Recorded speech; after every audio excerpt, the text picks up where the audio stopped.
मेरे दादा मुझसे पूछा करते थे, अक्सर औरों से भी पूछा करते थे, लेकिन जब उन्होंने मुझसे पूछा तो फिर पूछना बंद कर दिया। वो पूछा करते थे कि अक्ल बड़ी की भैंस। अब उनको कौन उत्तर दे? मुझसे एक दिन पूछ बैठे, मैंने कहा भैंस। उन्होंने कहा क्यों? मैंने कहा क्योंकि भैंस ये सवाल नहीं पूछती।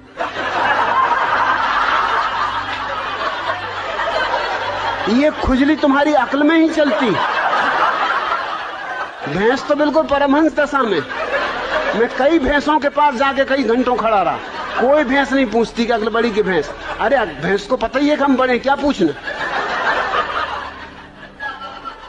फिर उन्होंने नहीं पूछा। फिर मैं कई दफा उनसे पूछता था कि पूछो ना, अक्ल बड़ी की भैंस। कहते तू चुप रहे।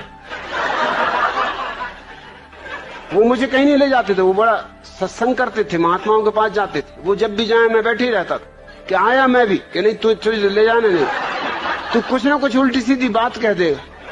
मैंने कहा उल्टी सीधी बातें तुम लोग करते हो, मैं सीधी सादी बात करता हूं। अब तुम ये बात पूछते हो अक्ल बड़ी की भैंस, और मैंने सीधा उत्तर दे दिया कि भैंस, तो तुमको लगता है उल्टी सीधी बातें कर रहा हूं।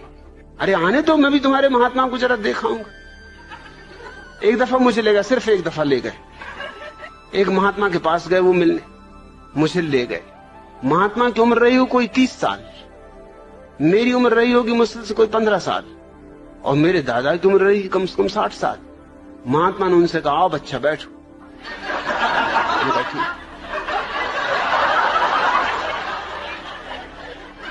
मेरे दादा ने मुझसे कहा तुम्हें कुछ पूछना तुम पहले ही पूछ लो, नहीं तो फिर गड़बड़ हो जाएगी, फिर मैं पूछ लूं।